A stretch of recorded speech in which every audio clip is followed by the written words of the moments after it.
If you're holding 7, 10, or even 15 ETFs, you're probably paying more, tracking the same market, and making rebalancing harder. In the next few minutes, I'm going to show you a simple 2 to 3 fund rule that covers 95% of what most investors need.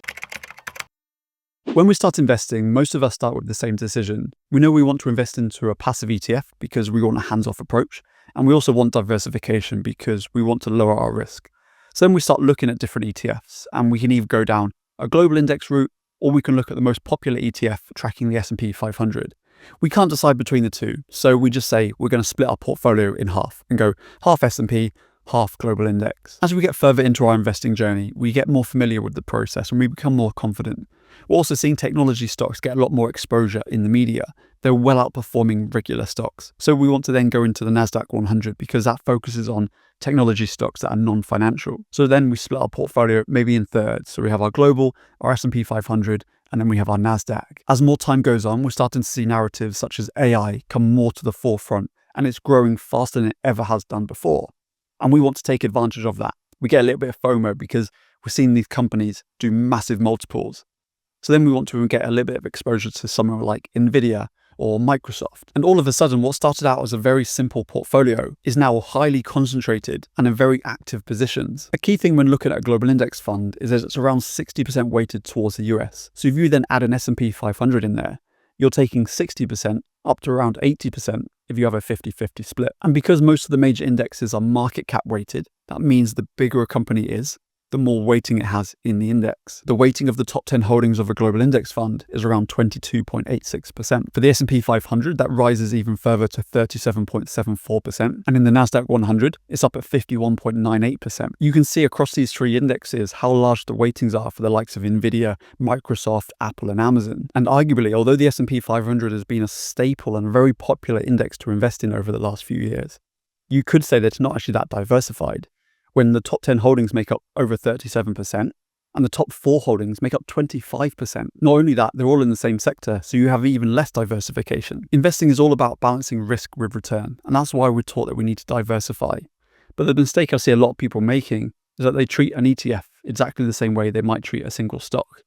And simply because they only have one ETF, they feel that they're not diversified, when in reality they know they are. But for some reason, just holding one product or one thing in your portfolio doesn't feel nice. It feels too simple. It's almost like we hold this complexity as this badge of honor.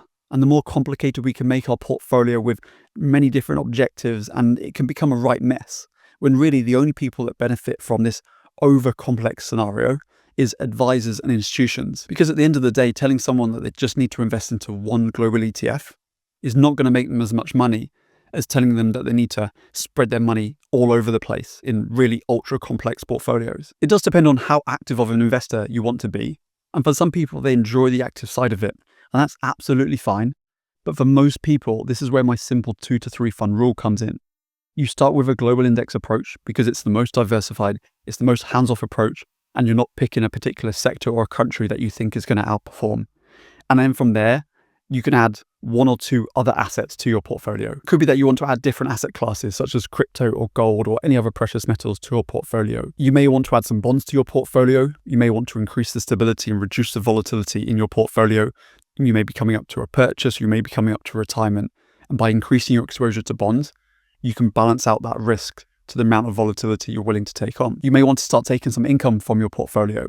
You don't necessarily want your whole portfolio designed for income, so you still have a portion of it allocated towards growth in equity, but you start increasing your exposure to bonds because you want some fixed income. You could also add some real estate exposure in there, either through buying physical property or through a real estate investment trust.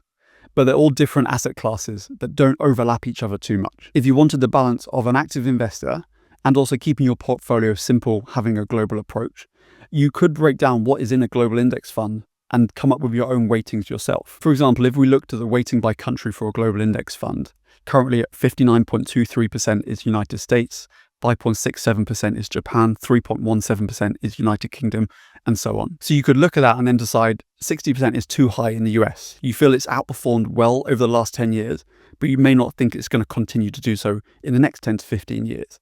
So you want to maybe slightly reduce that exposure. You also look at some of the emerging markets and want slightly more exposure in those. You look at Europe or the UK and feel like you want a slightly different percentage.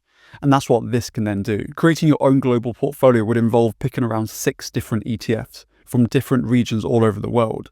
But from here, you can then pick your own percentages. This is something I've actually started doing myself, and I'm going to do a full video on it, breaking down what percentages I've chosen for each region. But the 6 different regions that most people use is North America, Japan, UK, developed Europe, excluding the UK, emerging markets, and then developed Asia, excluding Japan. This kind of portfolio will involve you having to rebalance from time to time, whether it's due to outperformance of a certain region, or it's because you've changed your idea or objective of what you want those weightings to be. So it will require a little bit more active management, not quite the same of investing into single stocks, but you have that balance between still having a global approach, but having a little bit more hands-on approach because maybe you enjoy that side of it. But always remember, the majority of active investors will underperform passive indexes. So unless you have a specific need or requirement, keep your portfolio simple. It's easy to manage, easy to maintain, and you're going to take a lot of emotion out of investing. Sometimes simple is best. Let me know how you manage your portfolio. Are you going down the simple one fund route, or have you got a plethora of different assets? Let me know down below in the comments. I hope you found that useful. Drop it a like if you enjoyed it, subscribe if you're new, and I'll catch you in the next one.